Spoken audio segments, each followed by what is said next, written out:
Good evening everyone, welcome to the strategy group meeting. There's no press here this evening. Welcome to the committee and officers and other members. Take minutes from the last meeting held on the 9th of July. Are you happy committee members up to correct record?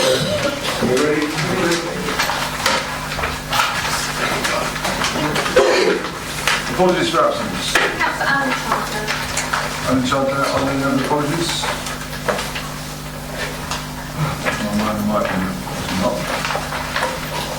David James. Oh yeah, sorry, I beg your pardon. David James, I needed to He did contact me to give you the apology. Thank you. Declarations of members' interests. Councillor Warren. Chair, I've got a disposable interest in item on the housing and environmental issues, right. Item 2 on that section. Okay, thank you. I have a say. You have a say. I will go the same driving down. Thank you. Any other declarations? If not now, at the time you see them, please mention them in. Thank you. So, strategic planning issues. In the absence of our portfolio holder this evening, Councillor Chandler, I understand that Councillor Warren's been given the honour of presenting the papers. Thank you. You'd like to give business. So, Malton, Yelvertoft, Village Design Statement, right? Okay. The first item, the purpose of the report is for strategy group to consider the responses to the consultation exercise on the draft of Malton and Yelvertoft Village Design Statements and agree the proposed changes to the documents prior to the adoption at full council. Having said that, but Malton have actually asked for their VDS to be deferred while they seek legal and planning clarification on the comments and the amendments on their VDS. Officers have discussed this and are minded to allow the deferment. Therefore, Malton's VDS will come back to strategy in the near future. In conclusion, the VDS for Yelvertoft has been through the consultation exercise and subject to some minor amendments flowing from comments made, and it is suggested that that be adopted. And because of the changes to of Malton being deferred, we need to alter the wording on the recommendation for council. So if I could go through that, please. Please do, Mike, yes. Okay. I'll come back for any questions afterwards, thank you. Okay.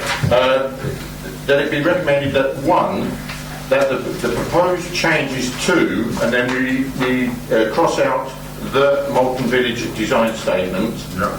And yeah. And then it carries on to Yelvertoft Village Design Statement in response to representations as set out in Appendix A and be approved. Thank you. Okay. Item 2, that further minor editorial changes be made to Yelvertoft statement to reflect the fact that the document will be in its final adopted form. In its final adopted form, and also taking out the words... Taking out the words... The Malton and... That's right, yes. Yeah, thank you. And the third one is that the revised village statement is... statement for Yelvertoft be adopted. Thank you, Mike. Everyone got that? Members of the committee? Yeah. Thank you. Can I just ask them to defer? How long is that likely to be, or is that just an unknown at the moment? It's basically unknown at the moment. As I say, it's only just come in the last few days, so it won't be full council basis, so it'll be after. No, it won't be. No. Okay, that's very good. Discussions on comments? Are members happy to set the revised fee recommendations before you? Great. Thank you. We'll move on to the... I've worked for Byfield Village Design Statement. Sorry, Chair. Yes, on to Ivan Work for Byfield, yeah? Yes, Chair. Thank you. Again, this is to seek approval for consultation on the draft village design statements for Arkenworth and Byfield. Again, this is just asking for to go to consultation.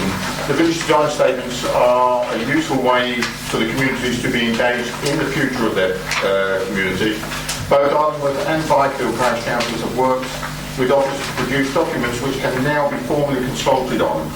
Public consultation will be for 6 weeks, which is the proposed period, Following this period, the documents will be then returned to strategy together with a summary of the responses received and suggested changes before the design statements are considered for adoption as supplementary planning documents by full council. And I ask that it be resolved that 1. The consultation be approved for Ironwood Village design statement, and 2. That the consultation be approved for Byfield Village design statement. Thank you, Steve. Any comments, members? If not, are you happy to approve the 2 resolutions? Great. I do think the village design statement is a wonderful way to get local communities engaged in the whole planning process. And this is part of the consultation is very much a part of that. In my experience, we want to get quite a good response from pushing villages. Okay, so both resolved items, both approved. Thank you. The third item is local development scheme for Daventry district. Yes, Chair. The purpose of the report is to seek approval for the local development scheme, which sets out a programme for the preparation of the settlements and countryside local plan, Part 2A, and the Gypsy, Traveller and Travelling Show People local plan, Part 2B. Basically, what this is, it's a menu of what the council is planning to do. If I go through 4.1, really just the coverage and the scope of the plan scheme. 4.2 is the interaction with neighbourhood development plan. I will say that when comparing the Part 2A and Part 2B local plans to the council should have regard to any neighbourhood development plans. Consequently, where such neighbourhood development plans are in place, the council will need to be mindful of their content. 4.3, the evidence base. The NPPF stresses that local planning authorities should ensure that a local plan is based on adequate, up-to-date and relevant evidence. 4.4 is a sustainable appraisal. 4.5 covers the governance. 4.6, the consultation. Now, the consultation is an important part of the preparation of the local plan, and the NPPF states that early and meaningful engagement and collaboration with neighbourhoods, local organisations and businesses is essential. It adds that the wide selection of the community should be proactively engaged, so that any local plan reflects a collective vision and set to agree priorities for the sustainable development of the area. It is anticipated that there will be various stages of informed consultation in the production of the respective plans. 4.7, that covers the timetable that is expected. And basically, in conclusion, whilst there were delays in moving towards adoption of the joint core strategy, as a consequence, the examination process for the core strategy has now been adopted.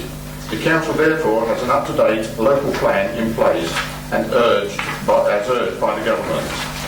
However, the joint core strategy needs further amplification, especially with regard to establishing up-to-date policies to guide development. The preparation of the statements on the countryside local plan, Part 2A, and the Gypsy Traveller and Traveller Show People plan, Part 2B, is complement the joint core strategy must therefore be priorities for the council. Therefore, to enable the production of the 2 plans to progress swiftly, it is proposed that the local development scheme setting out the timetable for the production of each plan be approved.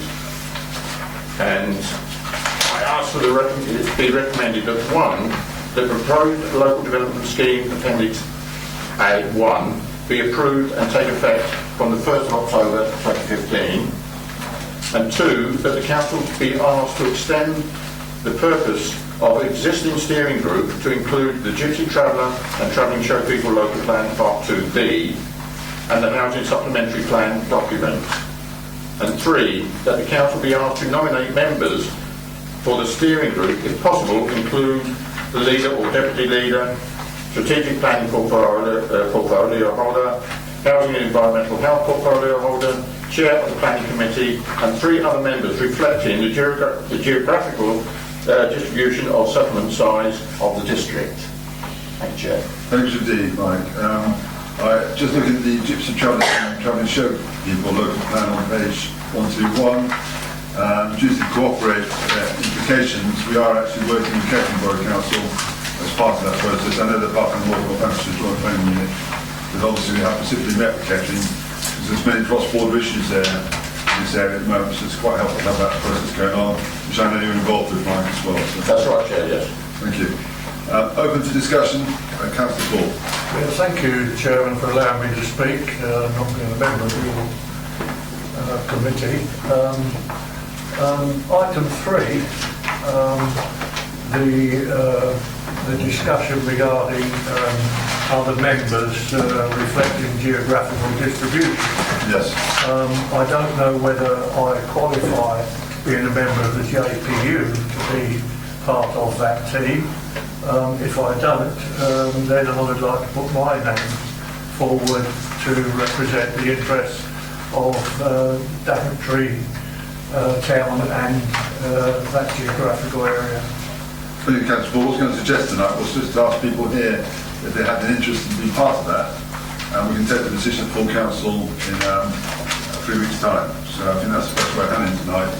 So if anyone wants to be on part of that, please like Colin tonight, let us know, and then we can come back. And when we get all the people, we can then decide how the geographic positioning is. So thanks for that, Colin. Thank you. You'll notice it's been interested in joining that. Any other comments? Councillor Campbell. Just simply to observe, I'm really glad that this work is starting, and I know many people in the district will be as well, moving it forward to completing the local plan. And I think actually a lot of people want to be involved. I know we struggle to engage people sometimes in some of the consultative and participatory work that we do, but I think actually there is a real willingness to be involved. Would you like to be involved? Yeah, I would as well. I'll put it down to the possible geographical location of Boston. Yeah. Okay. Anyone else wants to be involved with this? Anyone else members want to be involved? Councillor Lomax? Okay. Okay, that's fine. Thank you. Any other comments or questions? Are you happy to set the 3 recommendations? And we'll come back to council with the names for the I'll go through them. Thank you. Thanks, Mike.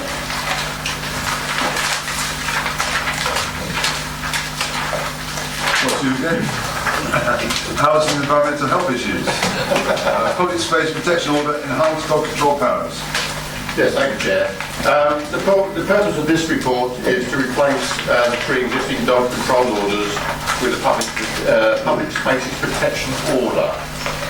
This will provide enforcement officers with new and enhanced powers to tackle dog fouling and other forms of irresponsible dog ownership. The consultation ran from June the 1st to August the 1st. We had 834 responses, which was a fantastic response really. Notably that 65% of the respondees said that they were dog owners. This is a much higher than general population percentage. The pet food manufacturers and vets estimate that up to 10 to 25% of households actually own a dog. So the response we've had has been really quite phenomenal.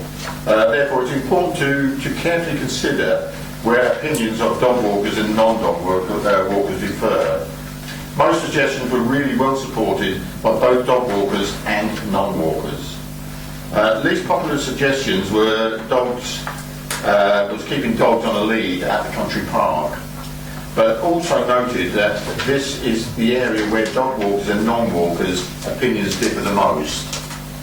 The proposals agree that a public spaces protection order to continue with the existing dog control orders, i.e. 1, fines for people who don't clean up after their dogs; 2, excluding dogs from specified fenced-off toddler play areas; 3, direction to put a dog on a lead. And we plan to bring in 2 new ones.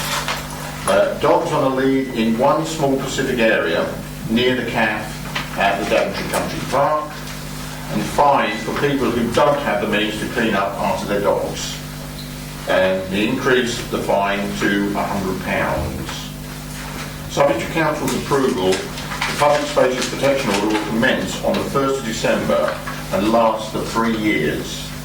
If Council agrees with this proposal on October the 1st, officers will initially focus on promotion, education and raising awareness with a view to fully implementing the dog control elements from January 2016 onwards. And I think it be recommended that, having regard to the conditions within Section 5.59 of the Antisocial Behaviour, Crime and Policing Act 2014, the Public Spaces Protection Order, Appendix 1, is made that will provide new and enhanced powers to tackle dog fouling and other forms of irresponsible dog ownership. Thank you, Chair. Thanks, Mike. I think it's why we agreed as a recommendation at this meeting tonight that should be very clearly put in the proposal going to Council, so people understand the changes. Why we agree as in the proposals tonight on 4.3. I just think it's important that people see what we're talking about and what the proposed changes are. Okay, Councillor. Sorry, start Councillor Osborne first, and I'll come back to you. Just a quick question. It's one of these things that sounds great, but the enforcement side of it is probably not so easy. As a rough guide, how many people have been prosecuted in the last 5 years for dog fouling? It's been in place for 3 years, and we've had a prosecution and probably less than 10 fixed penalty notices for dog fouling because it's very difficult to catch them, which was part of the reason why we're recommending this for introduction. Listen, Councillor Wesley. Yeah, I think overall supportive of it. Having acquired a dog a few weeks ago as well, I've probably been a little bit more canvassing on this than I might have done. Yeah, I think talking to people, it's a good thing that the country park remains virtually free access for dog owners. I think it's important that sensible dog owners aren't penalised because of the bad eggs. I think that's really, really important. I have concerns about the means of pick-up and how that's going to be policed and how it's viewed. It's viewed with a certain amount of disdain and difficulty. Even good dog owners take their bags out and use them. They then have none, and therefore have no more means of picking up, but they have no need as well. So, and it's how that's going to be. And as Councillor Osborne said, it's how is that going to be policed? How is it going to look after? Because you don't want to bring it into disrepute because you can't actually do anything. And it's a lot of dog owners are sort of poo-pooing it a little bit. I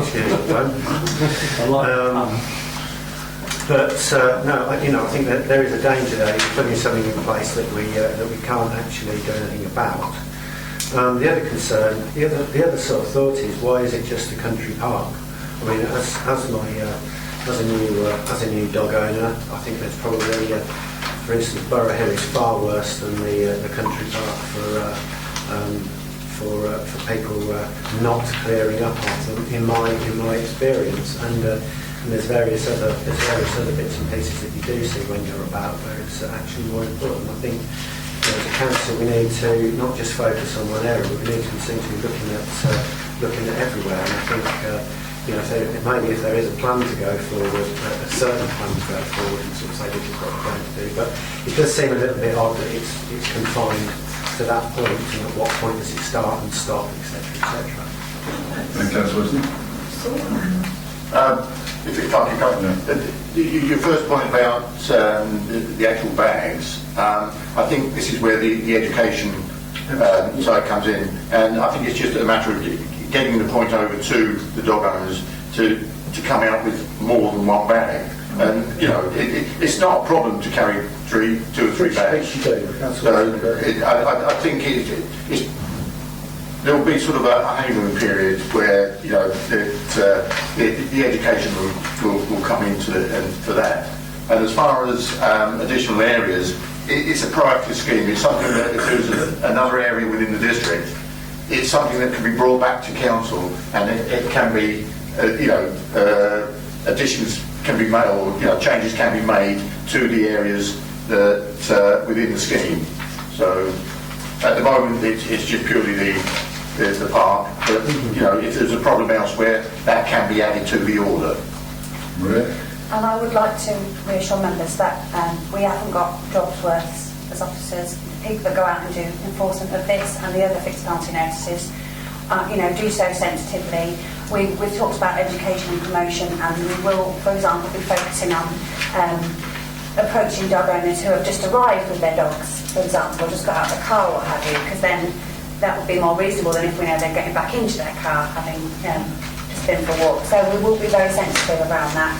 As now with fixed penalty notices, sometimes people just accept their fixed penalty notice. Sometimes they have got good reason, and that will be managed as now. Thank you. Councillor Hills. Yes, thank you, Chris. Well, having been involved in the initial press releases, and we had a radio interview with Martin Heath from BBC Radio, which took place over at Borough Hill, and then later on at the Country Park. And I think it was quite frightening from Martin Heath's point of view that day, because he got out the car and straight away several people collared him and started complaining about the dogs and the bins. And he said, no, it's not me, it's him. So he referred to me. I think it frightened him a bit. But having been involved in that, I welcome the changes regarding the Country Park, because quite frankly, you had a good response to the consultation, but also as a result of that, when I've gone round the Country Park where I've had phone calls, that was the major thing that kept coming up. So I'm glad to see we've looked at that. One of the things I would like to stress is, we talk about receptacles, and we must have, I would stress this, we must have extra dog bins in some of these areas with lids, because quite frankly, one of the complaints that we got up at Borough Hill, and I did push this forward, that when we went and looked, first of all, I thought that the dog bins hadn't been emptied for quite a while, judging by the look of it. And secondly, I think we do need more bins in these areas, and I think that's very much part, because if we're going to enforce this and we're going to do it properly, we've got to give people a fair chance to get rid of what they've collected, let's put it that way. So I think that is one of the solutions. One of the queries that I was going to raise, and I've got a note here, was what Mark raised, because one or two people have said to me, yeah, but what about if we come out and we take 1 or 2 bags and we then use them up, and somebody says, you haven't got anything to put your mess in, we could be in trouble. So I think we need to make sure, and I see where Maria's come in, that when part of it is education, but also very much a part of this is monitoring it as well, to make sure that we got the message across, because I think it's something that causes a lot of problems from the public point of view. It's something that is sensitive. And I think if we approach it, if we provide more bins, if we approach it from that angle, then I think it will be a success. And I think when we monitor, yes, there may need to be changes later on. We might need to include another area, something like that. But I think this is a start, and I think most people would welcome it. Thank you, Alan. The point about more bins, which is a fair point, I think, is that something that you look at? It's there's mixed research actually on bins, the impact of bins on litter or dog mess, because actually lots of areas have taken the bins away and found it made no difference to litter and dog mess, because you can also so there's lots of campaigns all over the country, take your mess home. So actually I see where you're coming from, but we've got photographs of people leaving dog mess right next to a bin. It's actually the bad habits we need to break, as opposed to providing more and more bins. You can put as many bins as you like. It's about people being responsible dog owners. So I think I hear what you're saying, and we will look about making sure that the ones we've got work, we've got lids on, and they fit the purpose. But it's all part of the overall solution. But just as an example, Richard Country Park, which is obviously in our district, run by the County Council, they have no litter bins across around the reservoir. Yeah. They have dog bins. And the interesting thing about that is when I go on cycling around there, people often pick up the litter that's thrown away, and some good people go on to pick it up. So litter does get chucked away, not in bins. So I don't always support that if there's no bins there. I think sometimes... There's none at Daventry, and the litter levels never changed. I think it's at least 10 years since the ones were taken, except for the cafe area. Do you get much litter there? Do you get much litter in the There's occasional clean-up campaigns, but I think the regular community payback ones cancelled because there's not as much litter as there was. So. Okay, thanks, If I may come back, Chair, if I may. understand where you're coming from as well. Yeah. But if we're going to do it, if we're saying, well, don't need more bins, one thing you certainly got to make sure that I've picked up on my walks and visits up there is that these bins are cleared more frequently. That is vital to the success of this. I would personally would like to see more bins. You know, if it's not forthcoming, well then we'll have to monitor that situation. But if that's not happening, you've certainly got to make sure that the bins are emptied regularly. Because I've been up Borough Hill, seen a bin that's been full, gone up there a couple of days later, and that bin is still there, unemptied. So I think that's something we need to make sure. Okay, we'll come back to that point really in a minute. Okay, so we've got Councillor Randall next. Got some more speakers. Yes, thank you, Chair. Sorry I was late. The biggest issue, well, I've got lots of issues on this really, but it's actually how you police it. Because, you know, I haven't got a dog, but when I've looked after dogs, I've always been responsible for it out, that's no problem. But you come across somebody and you say, have you got the means to carry, you know, pick up your dog's mess? Yeah. Show me. No. Come on. And what are you going to do? Because you haven't got a right to search, and or you could say, well, I'll take your name and address and send you a letter. Well, that's fine, if I want to give you my name and address. Because what can you actually do? What can you physically do? Or I could give you a false name and address. So this is, a lot of people were saying this to me, actually, have they got the rights to search me? So I don't know if they've got the rights to search, but I was under the impression only police have got the rights to search. So that was the one thing. I agree with Councillor Wesley and Councillor Hills, you know, bins are a problem. A lot of the bins across this town are in the wrong place as well. Borough Hill is an awful mess, far worse than the country park for actually a dog mess. You said there's been about 10 in the last 3 years, prosecutions.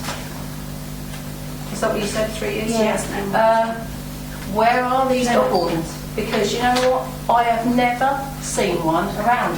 Sometimes the dogs are loose in the park, and that to me is worse, having a dog loose in the park as well. But nobody's ever there, and I've never seen a dog warden at Country Park. And I know that actually they do other roles as well. So I don't even know how many hours they've got in their day to be policing this. You know, and then you've got things like measures do not apply to assisted dogs and persons with a physical ability. How do you judge that physical ability? Is it somebody who's got a blue badge, or is it somebody walking and hopping along with a broken leg and they'll say, well, I can't pick it up? You know, there just seems to be, there's just so much. But to me, it's the right to search because, you know, and a lot of people actually, sometimes they go off in their lunch hour and take the dog. And ladies' trousers, so many ladies' trousers have not got pockets. And they might just carry a couple of, you know, in a little bag, and have just a couple of little bags, and then they've run out of bags. I mean, I've done it myself. I've gone out and I've just put a few in my pocket, and actually I've picked up someone else's mess, but I've picked up 3 lots of mess, and I've got no bags left. And I am a responsible, you know, I am a responsible pick-upper. Well, I'm very pleased to hear that, Wendy. So don't sit down there when you've got too much in your pockets. But seriously, it's a serious point. We'll come back to some more in a minute, really. We can just get some more speakers in. Councillor Campbell. Okay, the shared content was articulated by a number of councillors just now, really. I'm not convinced about the ability of the council to enforce these new powers, desirable as they might be. And, you know, they're found in favour by the consultation, which I think we've got to take seriously. I do think the focus on the country park seems random. I don't think we've justified it enough or built the evidence base sufficiently to make it seem reasonable, even if the long-term plan is to extend it to other areas. And then my final one was a question about the educational campaign that is going to start the whole process off if it goes through. I think we've got £2,000 allocated for signage to replace outdated signs. But what will this educational campaign look like? What will it actually, how will people know it's happening? What will be the physical signs of it? Thanks, Councillor. We'll come back in a minute to those points. Thank you. Councillor Guildford. I'd just like to say I fully support this scheme. I totally hear what everybody's saying.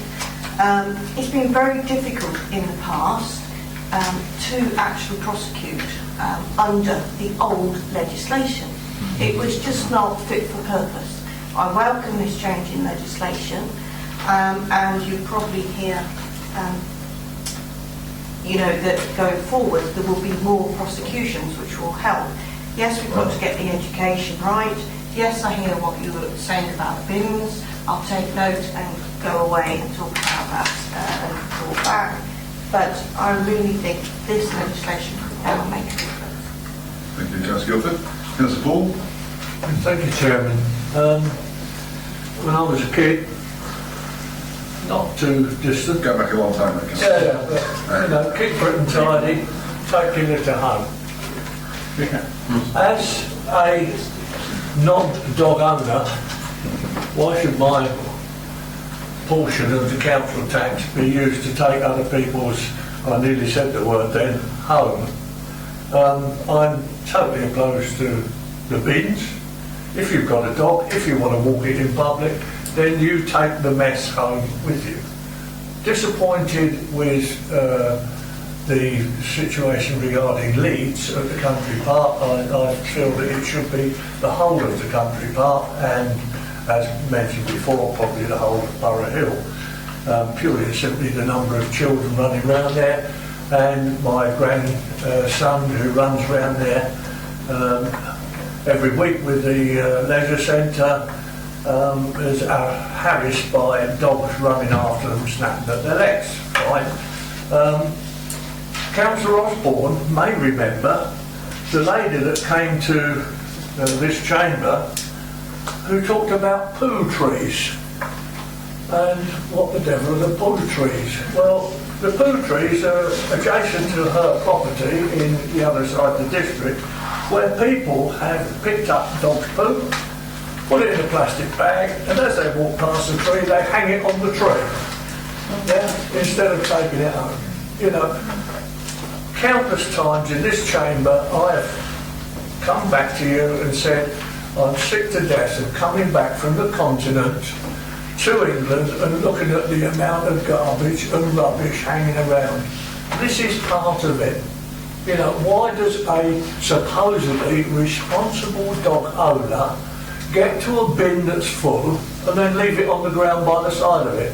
It is beyond belief. I personally would take away every bin, and I personally would make every dog owner take it home. If they can't do that, then they shouldn't have a dog. Thank you, Councillor Paul. Councillor Griffin? Well, I totally support this report.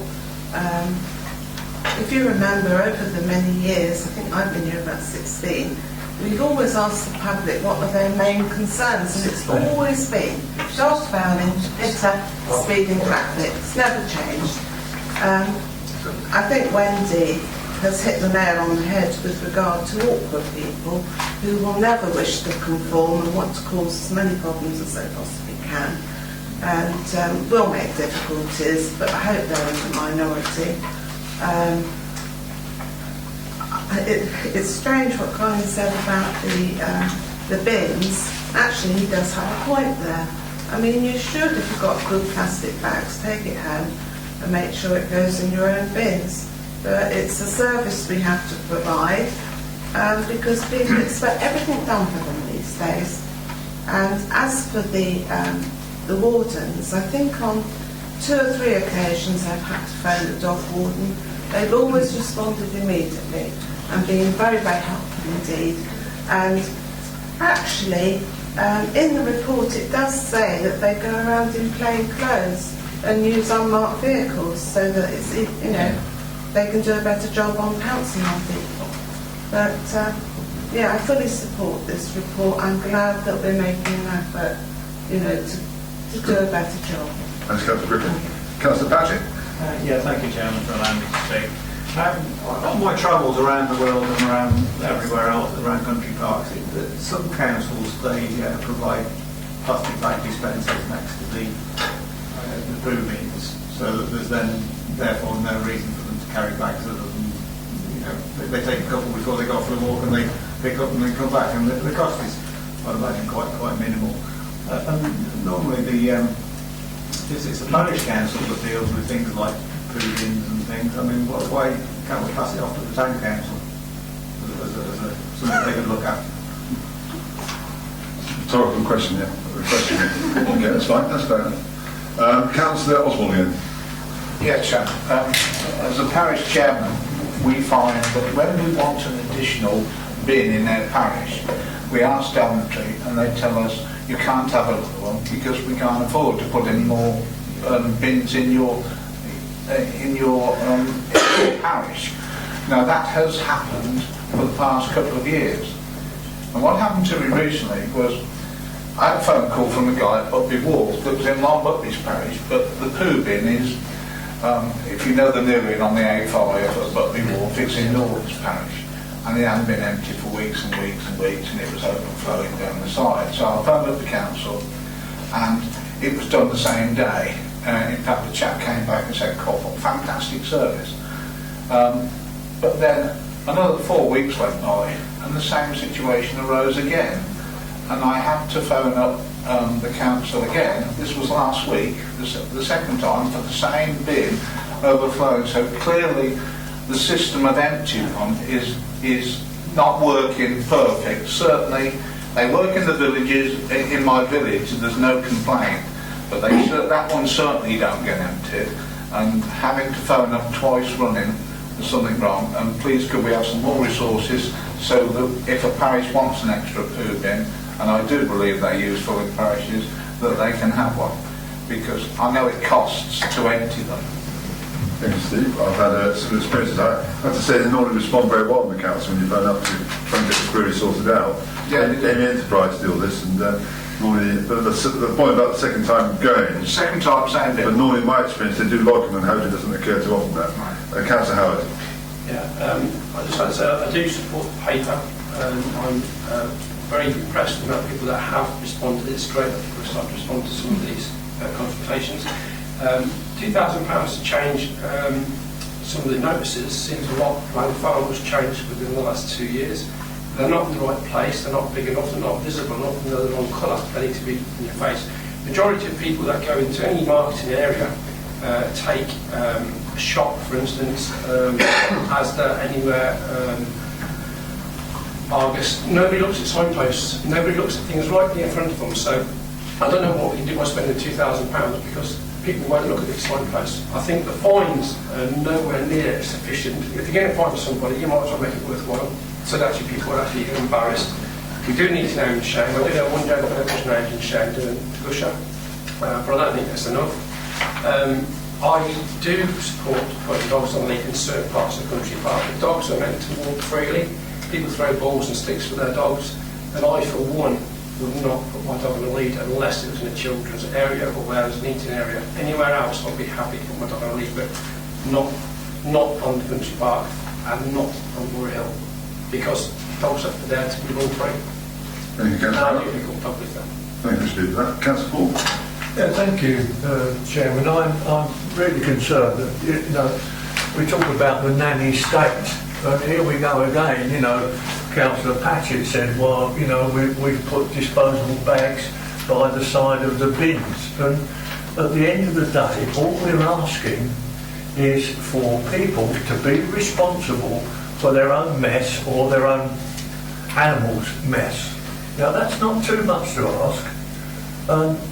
I totally agree with the sentiments within the paper. I'm inclined to agree with Councillor Howard regarding the fines. I would like to see anybody that's fined. Unfortunately now the Daventry Express is putting a column in regarding court actions, and I think the message should be got out there. I'm sick to death of hearing the word education. We will educate these people not to speed. We will educate these people not to do this. Well, sooner or later people are going to realise that education is pride. And I say again, I come back from the continent, and no doubt our chief executive, who has just come back from the continent, will agree with me. There is pride in the countryside there. I don't see this mess.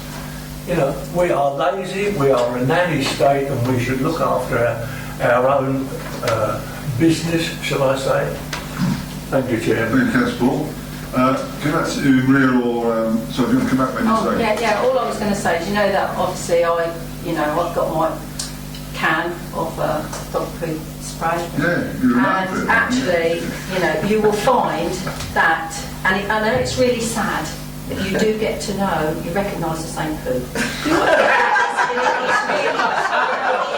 sad, right? So you go along, you think, that's exactly the same dog as yesterday, right? It looked like it. I know, it is sad, but also, it is a very, very small minority of people who do not pick up their dog poo. It is such a low percent, and it actually, if there'd been a column for all these dog owners to say, do you pick up your poo? Because it is so, it is a very, it is a minority. Most dog owners do pick it up, and I'm sure everybody who's got a dog, they will tell you it's rare that they've ever see a dog where the owner doesn't pick it up. It's very rare. Well, you're fully surprised as Councillor Randall, because identifying the owners of who, but clearly this could be helpful in terms of enforcement. Maybe. You can use Wendy to help us. I think there's a few points there, Ria or Mike, coming on after this. One is obviously concerns around enforcement, a number of those. One around education, excuse me, Councillor Paul, but trying to educate people to do it the right way. One around signage, is it good enough? One around level of fines, which is an interesting one. And maybe the town council in the town, do they do what parishes do, maybe get more involved in trying to enforce the dog law? I can quickly come back, Chair. Yes, we could do on those, yeah, thank you. Just quickly come back, we're talking about dogs. I would like to introduce 6 inches of shoe leather to the 2 cats that use my garden as a toilet. There's no control over cats. Just a thought. I think I've caught everything, whatever was talking. So, with regard to full dog poo bins, then I would urge everyone to go. It's 24/7 online reporting via the website. That information goes straight through to us and the EMS. Works an absolute treat. Where we've had issues with them not being emptied, it tends to be when the operative's on holiday or sick or something, because there are hundreds and hundreds of bins in sometimes quite remote areas. I found out today from a parish council that EMS probably couldn't find a bin because somebody had moved it 50 metres up the road. So there are some local issues as well. But I would urge everyone to report any problems. And the recurring point that Steve has faced, twice it's happened now. Yes, but get those logged. Nobody putting it on Facebook or whatever. If you log those issues, we know where the problem areas are and we can get them sorted. We actually, although this is civil action, when we ask somebody for their name and address because they haven't picked up litter or they haven't cleaned up after their dog, they are committing a criminal offence if they don't give us their name and address. We do have those powers, they're part of our enforcement powers. So they are obliged to give us their name and address. How would you know? The other useful thing is you're often, people are driving to these places. A lot of the littering and a lot of the dog fouling, you can recognise people from the registrations of their cars, and we also have a legal right to that information. So you'd be very surprised how most people are compliant when you ask them for names and addresses. That's been our experience in 3 years of doing fixed penalty notices. It's not an easy skill to be able to walk up to somebody face to face and say, I've just seen you commit an offence and I need your details, but our officers do that. Comments about bins being in the wrong place. If anybody's got any feedback about that, I'm sure Simon's team will be more than happy to feed that through. The parish council I spoke to today on this subject said that parish is doing their own assessment of the bins in their area because they, where they think they should have new ones and bins should be moved, all the different types of bins. They want to be quite proactive in that. So there's absolutely no reason why any ward member or parish council couldn't do the same and feed that information through. We actually have 20 hours of targeted patrolling dedicated every month. It's something we monitor. It's one of my service standards in the environmental protection team, and that targeted monitoring is based on where we're getting reports of dog fouling. So when you and your constituents are reporting dog fouling, we can assess that information every month, and that's where we send people. They go and do late nights, they go and do 6 o'clock in the morning, they go out with their own dogs in plain clothes. But they never find people in the act, but they are doing 20 hours of targeted patrolling. The main thing, though, we rely on is when he says most dog owners will tell you that they always see people to pick up. What's happening is when those dog owners are going out at 5:30 in the morning or whatever, they're not picking up if there's no one around. So, you know, we can't be everywhere at once. It's a big district. But we do have those types of patrols. And there's 2 members of the team that do drug work regularly, but others do this work as well, everybody in environmental protection. You asked about judging visibility. That is part of the discussion that the enforcement officers would have with the person. If somebody's got a blind guide dog with them, that's going to be very obvious, and that'll be part of the conversation that you're having with somebody when you're challenging them about their behaviour. So that will be then dealt with sensitively, as we would now with littering and so on. In terms of enforcement resources, there are enforcement activities. I think there's probably all 8 or 9 members of the environmental protection team do various enforcement duties, so they are experienced in that area. And often, as I say, doing the enforcement is straightforward. If somebody phones up and gives us the intelligence that we don't even have to do it face to face, we can do fixed penalty notices based on good intelligence. So that is another part of this campaign. If genuinely people want to see this stop, then they need to report their neighbours' bad behaviour. You know, if they know their neighbour regularly takes the dog out. That's how we did the prosecution. That's where that information came from. Somebody was willing to report it. The educational campaign will be multifaceted, like the consultation campaign was. We've got thousands of dog poo bags to give away. We'll be turning up at events. We'll be contacting parishes and all those things, and tweeting and going on Facebook and so on. So we will spend the next, subject to council approval, on the 1st of October. That's when we'll start promoting the fact that, you know, you need to go out armed with your bags to make sure you don't get hit and bother. Councillor Patchett isn't the first member to mention to us plastic bag dispensers in the last few weeks. Councillor Guildford already did, and so did Councillor Edwin Swift. We are considering whether it might be worth trying new style dog poo bins, maybe in some areas, subject to sponsorship. You can actually get these provided free of charge and emptied free of charge with sponsorship. So we're looking at those sorts of things. That could well be part of the ongoing campaign going forward. I've already covered dog poo bins not being emptied. When we say £100, currently that fine is £75, fixed penalty notice. And because there was very strong support in the consultation for increasing that, that's why we're recommending £100. That is the fixed penalty notice. If somebody just fails to pay a fixed penalty notice, or they're caught again and we don't believe a fixed penalty notice is appropriate, the courts can impose a much higher fine. I think that's £1,000. I can clarify before the minutes are done. And I mean, if I can just sort of summarise the rest of the comments, this proposal is all about changing people's habits for the better, because whether people are using dog bins or litter bins or taking them in home, the fact is we just want to encourage them not to leave it on the ground for somebody else to step in or pick up. And just a final point really, the excellent work that's been going on the Grange, which Councillor Randall alluded to earlier, over the last couple of years, that has really demonstrated that you can virtually eradicate litter and dog mess in an area. And that's the community's done that with, you know, with some input from my officers. But that's all been about getting the community motivated, and it's, you know, it's become, you know, it's dramatically changed the place. So we'd really like to encourage that kind of community engagement all over the district. Thank you, Mr. Ray. Councillor Carr. Thank you, Chair. It's going back to policing again, really. On the way to work at 7 o'clock in the morning, I often see school children walking the dog. Obviously, they probably had the animal as a Christmas present and the like. So it's their responsibility, you know, to go out and walk their dog before going to school. So what's the legal side on it there? Anybody under 18?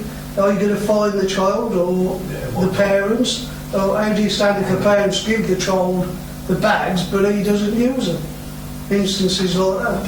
And while I'm on the subject about bins, I mean, I have a dog fouling bin right outside my back gate practically, and you do get some mindless idiots.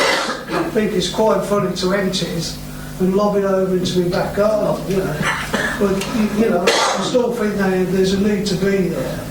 and lots of residents do wish for more, you know, so I think they have to be in place as well. With regard to school children, it's the same. We can't issue fixed penalty notices to school children, but we can require them to give information. We can deal with it through the enforcement and engagement powers.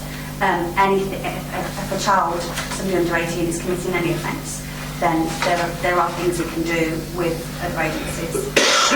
We can issue warnings and so on, and ultimately probably issue fixed penalty notices to the adults who actually own the dog.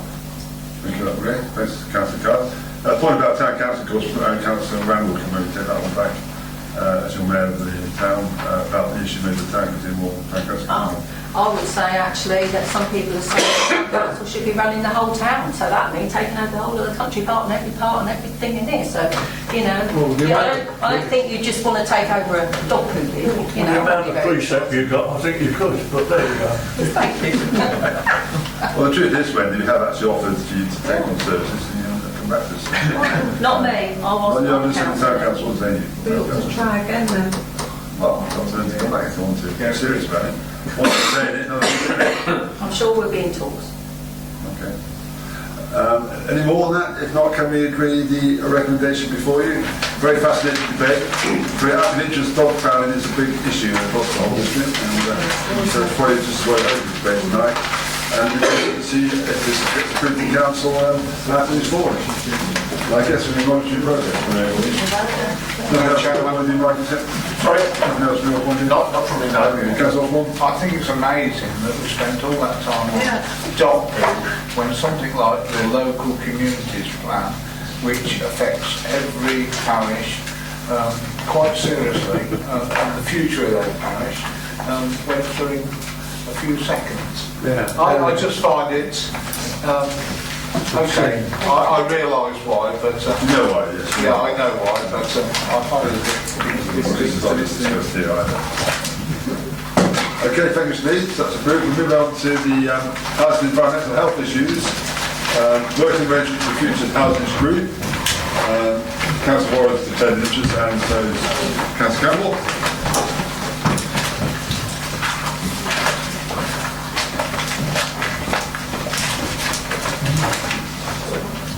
Okay, I was going to suggest that Councillor Warren can't lead on this particular item. Signed by Steve Williams to just talk through the paper, and we can take questions after that. So. Thank you, Chairman. I'm sure members are familiar with the paper, so I won't repeat it in detail. I'll just highlight what I think are the key issues. Fundamentally, Daventry District Housing, which is obviously now part of the Futures Housing Group, is the key provider of social housing in this district. The figures in the report, but they are high percentages of all kinds of stock, particularly some kinds of stock. So Daventry District Housing, Futures Housing Group is extremely important to provision of affordable housing district, and therefore the ability of this council to deliver its functions as a local housing authority. The council also has, and you're all well aware of this, a target to deliver affordable housing, and due to market conditions we do struggle to achieve that.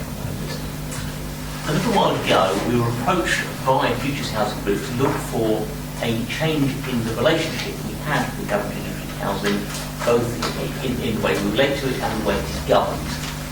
Now those proposals were understandable. They in part flowed from a change in the regulatory environment affecting social housing providers, but they did give us some concerns because they ran the risk of leaving the District Council unable, or at least less able, to deliver on its policy objectives and its statutory requirements. We therefore engaged in quite an intensive process of negotiation with the senior leadership of Futures Housing Group, and we have reached a point where, certainly I'm satisfied, and I believe you should be satisfied, that we have the outline of agreement which will meet their requirements and their desires for the future, but will also provide the council with what it requires in terms of its ability to deliver affordable housing to the people of the district and access to that affordable housing. So the specifics you'll see in the report, at least 150 additional new affordable housing units. I'll just find out what that means in a second, as well as a substantial increase in our rights to nominate to housing stock owned by Futures Housing Group companies. In terms of additional new affordable housing, what we have secured, or secured subject to this agreement, is that Daventry District Homes and the other operating company in the group, which is the old Amber Valley entity which will also be developing here, will provide between them new housing which is not that that comes on a Section 106 scheme. So it will actually be additional to what we will get by other means, and that should be helpful towards getting towards our corporate plan and local plan targets for delivery of affordable housing. That is in a nutshell. It's been an interesting process getting here, and I believe it's something we can recommend to you tonight. Any questions? I'm very happy to answer them. Thanks, Steve, for that Simon's introduction. Councillor Randall. Yes, thank you, Chairman. On the recommendation at 2, the council nominates a member. Again, are you going to ask for like a CV, what skills, and obviously you want the member that's going to be, best to sit on this board, I'd imagine, that has got the skill set to sit there. So are you going to do it like that, and would it be a process where, that decision would be taken, by our senior management team, or a member will be taken by members. I was going to suggest we take the expressions of interest, and then when we get to council, we can nominate a member to fill that role. And likewise, on point 3, that this council designated committee received. So just one of our committees will receive that report. Essentially, it will either be this committee, practice group, or with the improvement. But would it be on the best person for the role in the skill set, or how would you decide on that? What's on point 2? Yeah. I think we see who comes forward, and we can make a view on it. See, it might be about experience, skill set, about influence in the council, number of factors, I think. Okay. But anyone who wants to express an interest, then please let us know. And I'll put a note out to all members of the people on that basis to see. And then when it comes to council, we can actually nominate one person. On the committee, it would either be, do you think committee should be this committee or scrutiny improvement? To receive the report? Yeah. It's the only one over the scrutiny improvement? Yeah. Come here, you think? Yeah. Well, of course it should come to strategy, because scrutiny can then scrutinise. Yes, okay, strategy group. Okay. So you happy with the strategy group? Makes sense, yeah. Yes, sorry, Councillor Griffin. Can I just inquire whether we will still have communications between our officers and this new organisation? Because I believe, don't you meet quite regularly with, I would be very sorry to hear if there wasn't this regular communication between officers of both sides. I found it very helpful when I've used it through the mail. Probably very concerned about the case. Chair, just reassure, I'm sure we'll continue to have the operational meetings with what we'll probably get used to calling Futures Housing Group. But I expect us to continue just as they have done. Both sides have found very useful. And in fact, we expect to have additional meetings dealing with development as well. So anything, the practical engagement should go up rather than down. Right, thank you. Councillor Paul. Thank you, Chairman. When the board of DDH actually came to this chamber and gave a presentation, I strongly suggested that they should change their name.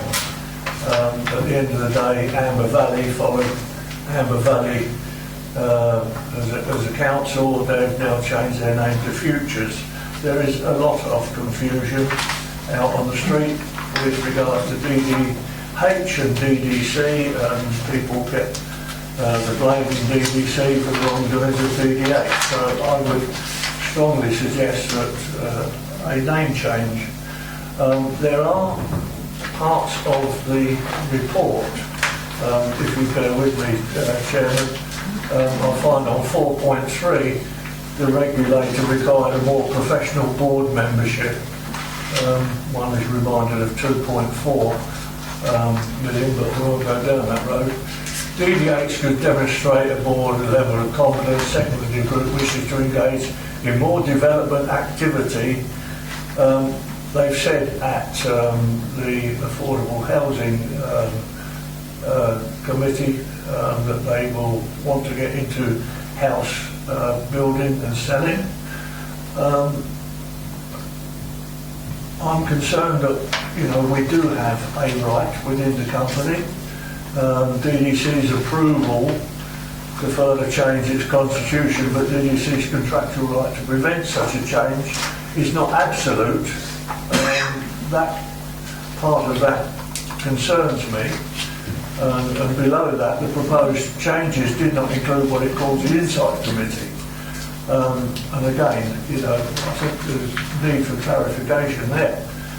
When we're talking about delivering more affordable homes, yes, I mean, they have a site going forward at the back of Evans Road for 6 houses, 150 additional new houses, amounts to only 15 a year, but as our officer has said, at least it's made a start. I'm more pleased with 4.5D. The group would commit to granting DDC nomination rights to 100% of new properties and at least 90% of relets. And I think that's where the designation of people's rights in the houses should be with the district council. E of that 4.5, the proposed Insight Committee will be given legal standing and the DDC granted a right to nominate one member to it. I'll be happy to receive comments on those, Chairman. Thank you. Okay, Councillor Osborne. Yeah, it's possible because I haven't read the report thoroughly enough, but could you give me some details on what the Insight Committee, how often does it meet, or how often will it meet, and where will it meet? And what rights? Sorry, I'm not sure that detail. Perhaps deal with both quickly or one. It might be simple to do that. I'll send a response to that. Just to clarify, the references in section 4.3 are what DDH stroke futures asked for originally. 4.5 acknowledges the position we negotiated to, which are now the basis of the recommendations to members tonight. In terms of the Insight Committee, it is not a governing body, it is not a board, it doesn't have that role. It's about providing an insight, hence the name, into the views of the communities and customers of the companies. Therefore, it doesn't have power, it has influence. And that's its intended role in the government setup. In terms of frequency of media, I can't answer off the top of my head, but often enough it's useful. Otherwise, there's no point. Be handy to know the frequency before anybody puts their name forward. We can certainly check. Can we check that before council to help with that? Thank you, Steve. Ms. Allen. Any other points on this one? No. Okay, can we agree the 3 recommendations? So obviously we'll nominate at council with them to go on the Insight Committee. And also we'll confirm the point 3 will be the strategy group, will be the committee that receives the annual report from FGH. Federation DDH, and obviously scrutiny have the right to also scrutinise that report thereafter, so that's fine. And what happened on that basis? Chairman, just one other thing, I asked for the frequency of the meeting. Yes, we'll get that before council. Could we also know what the setup of it, what the other people, where they come from, the other people who join up?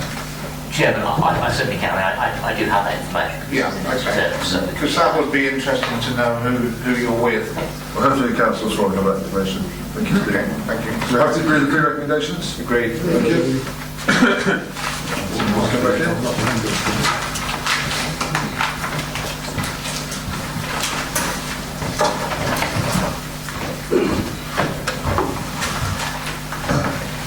Okay, we move on to item 6 now, access and communication issues, complaints procedure and process review. Councillor Howard. Thank you, Chair. Firstly, I'd like to congratulate the SI Group, especially the tax panel for efforts and hard work they've put into this paper. The SI Group have conducted a review of the Council's complaints procedures and process, and this has produced 2 recommendations. They are, one, that the employees are trained on revised customer feedback and complaints procedure to improve recording and follow-up of feedback, complaints, and ensure that each has been effectively concluded. 2, members are made aware of stage 2 complaints in their wards and portfolio holders stage 2 complaints in their areas of responsibility. These recommendations have been addressed in the project implementation plan for the new customer feedback and complaints procedure 2015, which will be implemented on the 1st of September 2015. It is therefore recommended that the S&I recommendations are submitted to the Council for approval. Thanks, Councillor Howard. Very straightforward, very succinct. Any comments? We have to agree. Great. No, there was just one point on that actually. That on page 146, third paragraph down, it does say all members will receive a quarterly report on the number and nature of stage 2 complaints in their ward. Actually, on the recommendation, it reads members should be made aware of stage 2 complaints in their wards. It doesn't say in there about a quarterly report. And actually, one of the concerns, were, especially from my point of view, was that if I knew there was a complaint, sometimes it's just a point of talking to somebody. Sometimes you can just talk to them and actually, just having that, that sort of contact. And if I received a quarterly report, would I actually know where these people were, who they are, what their complaint was? Well, can I just ask a question here? Clearly, if members are going to be made aware of the stage 2 complaint, presumably that would be notified to them around the point of the complaint to be made. Is that right? Or is it going to be... I think it's important to differentiate between sometimes members have inquiries and the same person has already made a complaint, so you know about a complaint. Sometimes people complain and they don't involve their members. Right. Sometimes people just make members' inquiries. So we're not mixing these up, they are very distinctly separate because actually it's up to the individual which avenue to take and whether they want to do both. So we'll be advising members quarterly of the nature of complaints in their ward. So that won't be details of the complainant. Okay, the only thing that I would say on that is actually when we listened in for an hour on the headphones, at no time were they offered or made aware that they could actually contact their counsellor with an issue. And some people have got no idea even what the counsellor does. Some, you'd be surprised how many people have not got a clue. So actually, to me, that needs to be something maybe that they, that they should be offered. They should be offered that. Obviously I do, but a lot of people. If they put a complaint in about, sometimes it's something silly, like a neighbour dispute over where somebody's putting a bin. They're putting it outside my drive. Some things are really, really petty. But obviously not to the person who's making a complaint. Obviously it's got to the point where, they are really upset over this.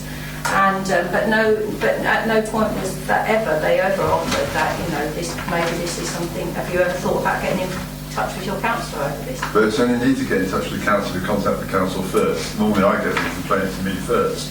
I take it to the council. Unless, of course, they find they're not getting a response from the council. Sometimes I get complaints like that, and then obviously I contact the council.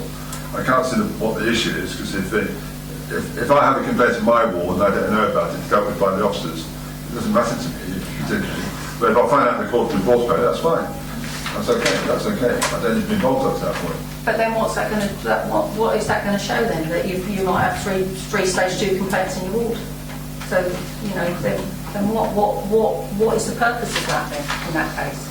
All you'll know is that there's some stage 2 complaints in your ward. There's nothing that you can actually do about it then. So Tony.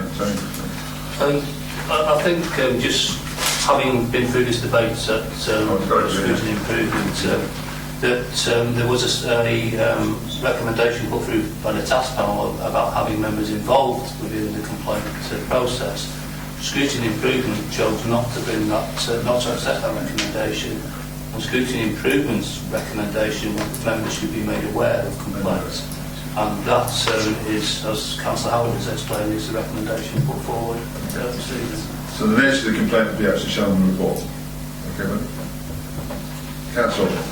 Yeah, I was going to make that point there. I think it's important that, I'm sorry, I don't mean it nastily, I think it's important that members do not get involved. I believe that, a lot of the more serious complaints come in about planning. And awful lot of them, and I don't envy Maria's task of dealing with them inside the council. And if it wasn't for her dealing with them, I'm afraid if you had to deal with them as a member, you wouldn't sleep at night. And I personally don't want that hassle. I think it's an officer's role to deal with it. Members shouldn't be involved in it.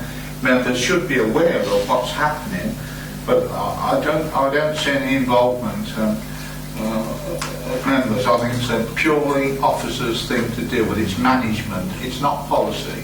We give them the policy, deal with it. That's the policy. Your officers manage it. I'm sure, like me, Steve, you get complaints coming to you. I do indeed. And then you hand it over to the officers and they deal with it. Yes, and that's the point. Because if I was to deal with, if I was to say the wrong thing on some of these complaints that come in on planning, this council would be in have serious problems, and it has to be done properly and professionally, and it is done properly and professionally. That's Councillor Osborne. Councillor Paul. Yeah, thank you, Chairman. I attended that same S&I meeting, and when there's a complaint, or when there's a service issue, I think the majority of complaints, inverted commas, that come in are purely and simply service issues. Tony made a point regarding item 3, which had been removed, that members should sit on a panel with officers. Well, if I was a member of that panel, I personally don't know anything about Department of Work and pensions issues or whatever, and so it would be totally non-effective. It's not a place where we should be. If you look at the total complaints for the year, we're probably talking 16 to 18 complaints a year out of whatever we've got, 75,000 residents in our district. As far as complaints are concerned, I think we do exceptionally well, and again, bearing in mind that the majority of them are service issues, and I did notice Councillor Guildford waved her pen in front of my eye just then, and she will remember when she was in situ, the complaints when we first introduced Enterprise spiked at an alarming rate, and yet within 10 days that rate dropped back down almost to the normal. So when there's a complaint, I would suggest the vast majority of them are issues regarding service. Thank you, Chairman. I would say that the report for all members is adequate, that members should be involved in the complaint process, but I do support that portfolio holders look at the report. It doesn't matter whether it's retrospective, it just highlights any trend areas that they can work on with officers. That's very helpful. I could just clarify that the same situation will continue as now. If we have something that is a very high profile, high impact complaint, when that's happening live, we would always inform the portfolio holder. So if there was something that was, likely to be very high profile and impress and that sort of thing. So that will continue as now. There's lead I get complaints also that come through quite often. I don't think they're beyond the report necessarily. No. Councillor Paul again? Can I just confirmation really, please, Chairman, that with the CRM Lagan system, I would assume that the senior management team gets sight of that system and it's flagged up within their meetings. That's been asked, yes. Councillors, no one, so Councillor Griffin, my questions. Just one point. Over the years, I've learned that you get complaints, but don't jump in, because you're only getting one side usually, and so therefore you can investigate carefully, not professionally yourself, but go to the professionals and get the complaints sorted out, and make sure that you've got a true picture, and this has to be done professionally, because It's so easy to be immediately sympathetic, but you're only getting one side of the story, so be very cautious. That's a very good point, Councillor Griffin, because often we get many complaints which have no basis at all. So I presume we're going to be recording ones that do have basis, is that the point? Yes. Is there a difference there? There is, I think, our reporting is being tailored as well to show when complaints have been upheld fully or partially, which is another improvement we're bringing. That's good. That's a good point. That's good. Okay, are we happy then to, anything else to say, Councillor Howard? Yeah, it's just really about the two things, which is really, it's about employee training, it's about communication back to the ward members and portfolio holders. That's what this is all about today. So it's just the two recommendations that we're looking forward. Thank you very much indeed. Thank you. So we have to agree the two recommendations? Agreed. Thank you. Thanks, Councillor Howard. Move on to resource issues now. First item, 2016-17 capital and revenue budget and medium-term financial plan. Councillor Roll. Thank you, Chairman. Any member who attended Audra's excellent presentation on capital and revenue and medium-term financial plan, once you've seen this, you will realise that we're back on very familiar ground once again. This report sets out to identify the criteria which will be considered when establishing the 2016-17 capital and revenue budget and the medium-term financial plan. Members may regard this document as scene setting. Until 2008, when the world experienced severe financial turmoil, this council received a significant amount of revenue income from interest earned on investment monies. Because of this financial correction, when amongst other things interest rates fell from approximately 6% to 0.5%, DDC had to review its funding to address the changed circumstances. A new strategy was developed for the council to become self-sustaining through council tax and business rates, thus easing most concerns about the long-term position of the authority to provide certainty when planning for future services. As members would expect, the strategy, being of a long-term nature, does from time to time require minor amendments to address changing circumstances, does not in general require major course corrections. Whilst the report is in general self-explanatory, I will identify a number of items to which strategy group members may wish to pay particular attention. I will draw members' attention to the table on page 154. It summarises the medium-term financial plan for the period 2014 to 2020, which was updated and approved by Council at its meeting on the 30th of July 2015.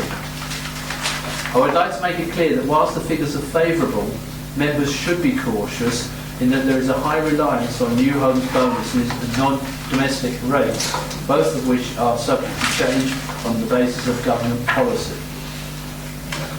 I identify the following items. Settlement funding. The medium-term financial plan approved in February 2015 reflected the settlement funding for 2015-16 that produced a grant reduction of 15.6% and assumed settlement funding cut in cash terms of 10% thereafter for the duration of the medium-term financial plan. This 10% cut reduces the revenue support grant, the RSG, element of settlement funding to approximately £100,000 by 2019-20. This is in line with their strategy. The medium-term financial plan will be extended to cover the current year plus a further 5 years, i.e. 2015-16 to 2020-21. It is proposed to remove any remaining elements of the RSG in 2020-21. Annual council tax increases. In 2015-16, this council increased the council tax by 1.99%. The NTFP also included annual increases of 2% for the following 4 years. 2% being an indicative figure which is intended to comply with any new referendum levels set by central government.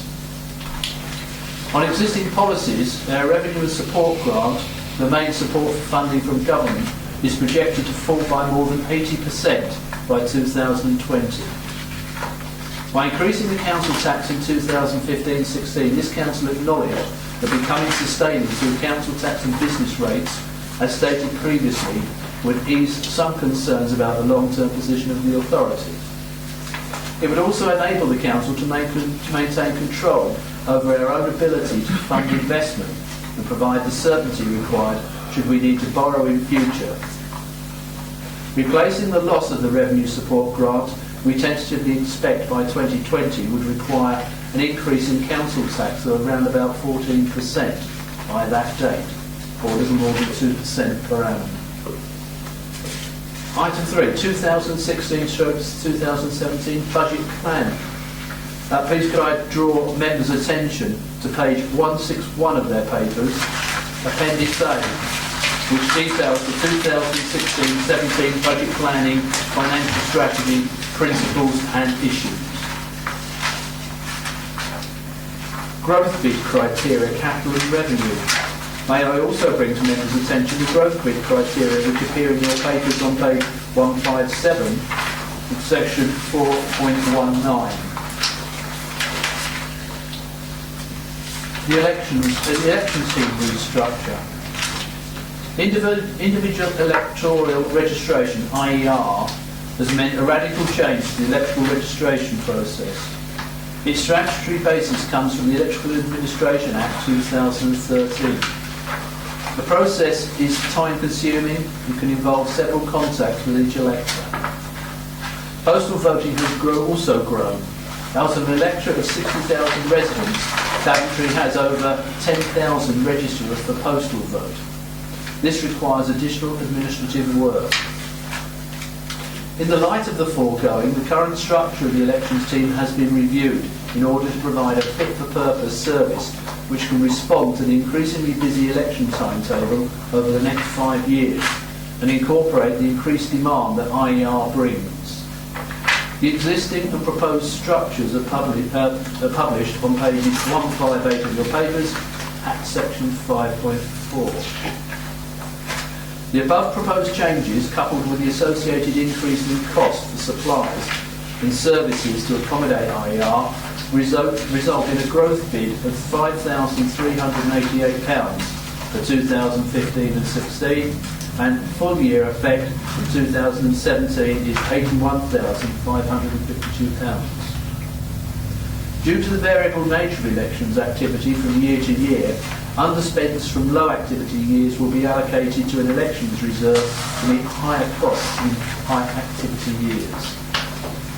I'd like to make a final comment on this particular topic in as much that it should be noted that the additional costs for IER are an estimate due to the newness of the scheme. As historical data is built up, it may be necessary to revise future budgets. Therefore, Chairman, in conclusion, with this report and my additional comments now before you, I would ask Strategy Group members to agree the following recommendations. 1. That the 2016-17 budget planning financial strategy be approved. 2. That the restricted growth grid criteria for 2016-17 budget setting be approved. 3. That the assumptions and proposals concerning the financial strategy and development of the 2016-17 budget preparation process be approved.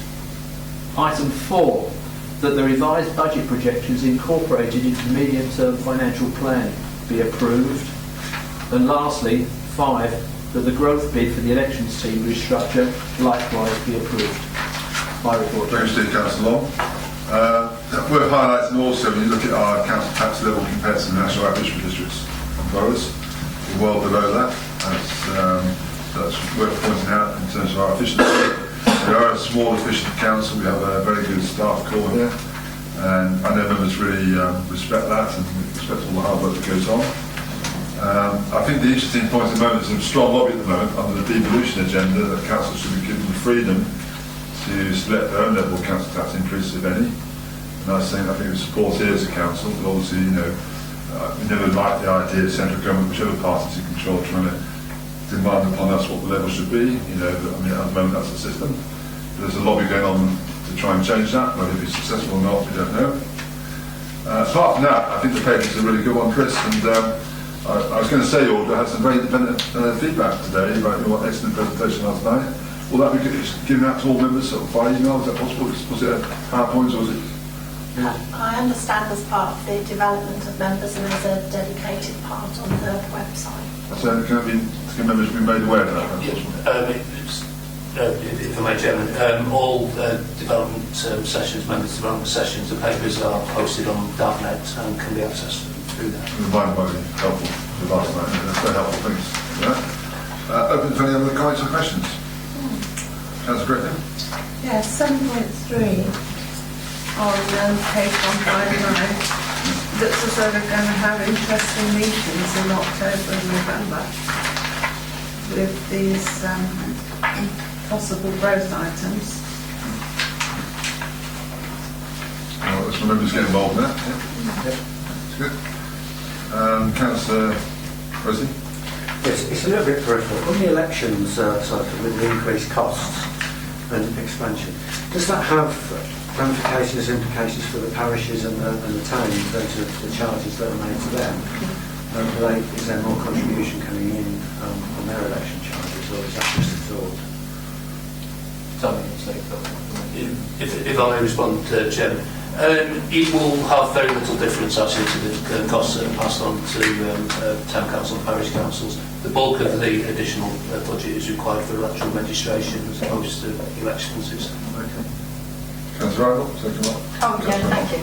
Yeah, I was a little bit confused when I was reading 5.5 because first of all I've got a result of the go bid of £5,398.15/16. Then full year effect from 16-17 onwards of 81,552. First of all, I thought, oh my gosh, a rise of 81,000. And then I thought, oh no, it must mean that's for the whole department, 81,000. So it must just mean an increase of 5,000. And I'm thinking, well, I hope so, because otherwise, or are you saying it's an increase of 81,000? If I may, it is an increase in this financial year of the £5,398. And from 16-17 onwards, it is in fact an increase of £81,000 per annum. Now, I just want to go a step further than that. The big jump from one year to another is because we already allowed for some of those increased costs of 60,000 in 15-16. Members already approved that growth, but it was supposed to just be for a one-off. Now, certainly as they've gone through, obviously, that's why there's only 5,000 needed to complete the rest of this year because there was already 60,000 in there, and yes, it's a jump up to 81 going forward. And that comes out of our budget. There's no government funding that fund, or do the government fund that, and then it comes out of our budget, or? Certainly we've had some funding to date. Sadly, it's never as much as we actually incur in costs. There's no telling yet whether there will be some funding next year, but we don't know. That will be dealt with if we're awarded that, and that will be dealt with as part of the budget process, and it will offset some of those costs.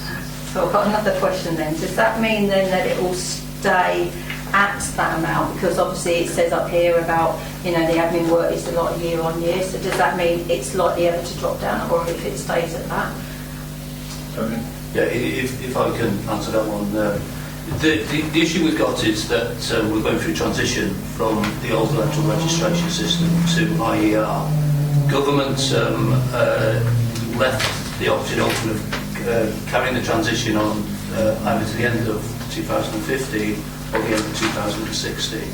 Hence, we only looked at a budget for the current year this time last year, and we were waiting to see when the transition period was to end and the funding arrangements beyond that.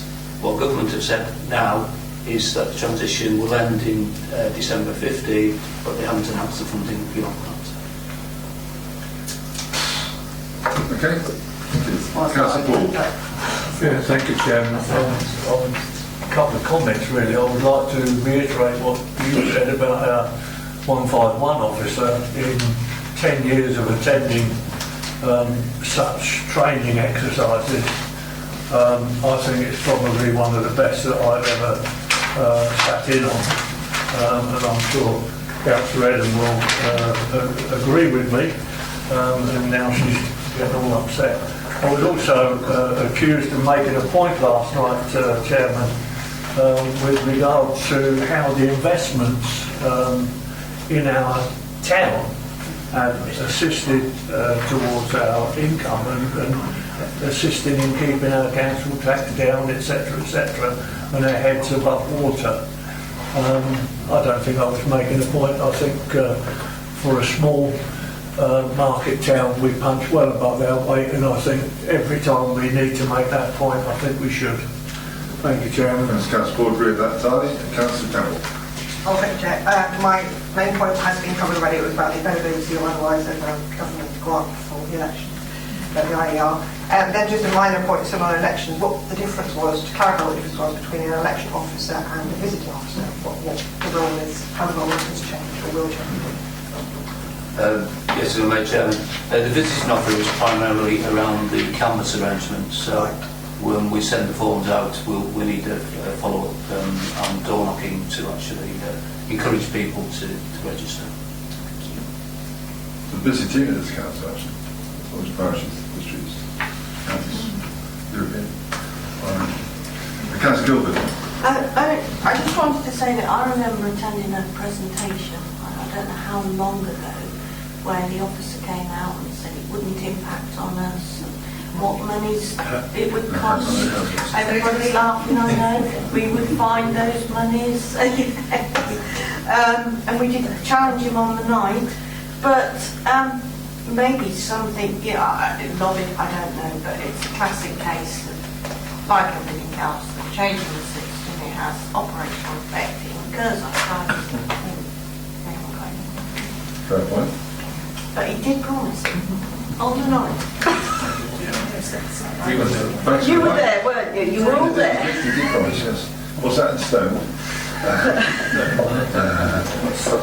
Is there any more comments? I have that Councillor Long. Anything else you want to add to this, or are you happy just to put the recommendation? I'm happy with the recommendations as later. Okay, are you happy to agree those? Agree. Thank you.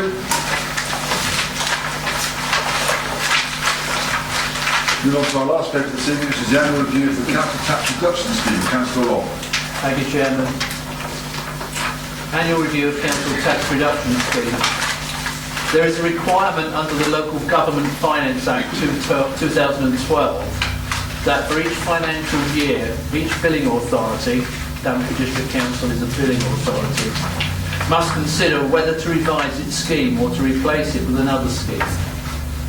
The authority must make any revision to the scheme or any replacement scheme no later than the 31st of January in the financial year preceding that for which the revision of the replacement scheme is to have effect.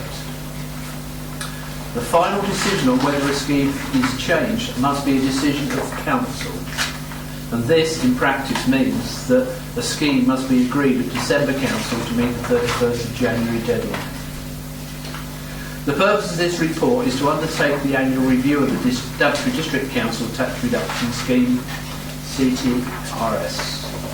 For 2015-16, Council decided to reduce the support available for working age claimants using 80% of their council tax liability in calculating their reduction entitlement. In effect, all working age claimants had a minimum charge of 20% of their liability to pay. I would draw members' attention to the details noted on page 164 of your papers, section 4.5 and 4.6, claimant numbers, and those on pages 165 and 166, section 4.7 through to section 4.13, council tax collection.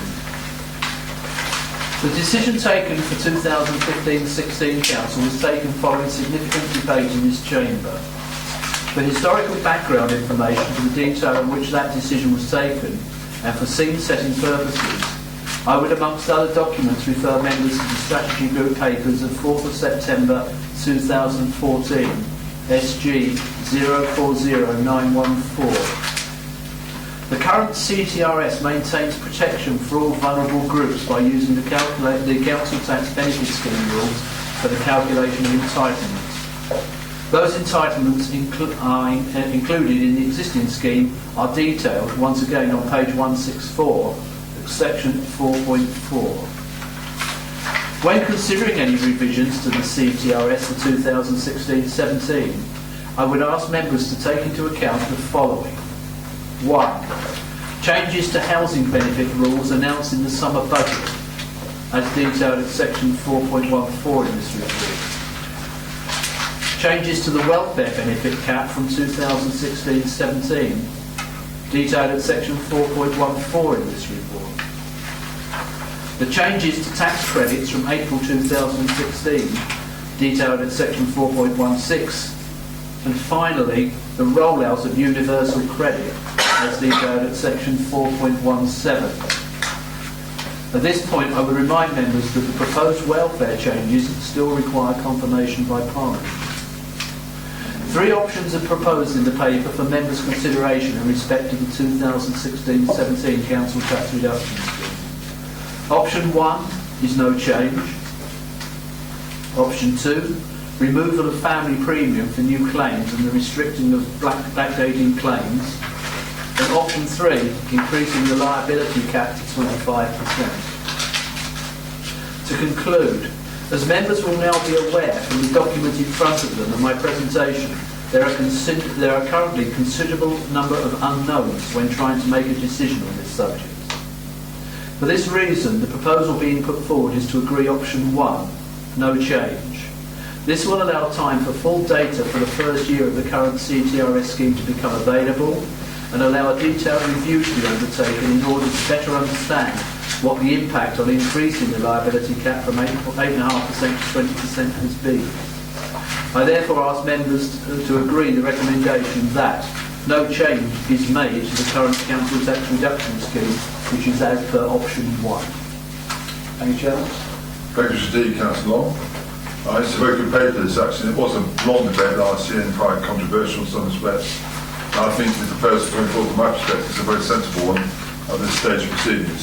Open for any comments or questions. Councillor Guildford. Yes, I remember the debate well last year. And it was a good debate, and I think we ultimately made the right decision. I think it's good to see that the collection levels, that there wasn't a significant impact on them. And I fully support no change because of just not knowing all the variables at the moment. I'm just a little bit nervous though, because with the withdrawal of the support and of us, the local councils, putting up their individual schemes, and there's been no impact on collection rates, the government might see that as an open gate to continue, because we're almost a victim of our own success, if you know what I mean. But yeah, I support the proposal. Thank you, Councillor Guildford. Councillor Cameron. Thank you, Chair. Yeah, I also welcome the report. I think it does read as a very measured and sensible recommendation, and I'm pleased that it acknowledges the likely future impact of further changes to welfare support and various changes that seem to be on the horizon, the impact that will have on people. I wondered if I could make an inquiry about council tax arrears, because I've had helpful data supplied by Tony's team, but I just wanted to compare that with overall collection rates and just see if there are any other measures that give us an indication of how these changes might be affecting. I think, as the report sets out, it's difficult to assess the change from last year to this year and the increase in the liability from 8.5% to 20%.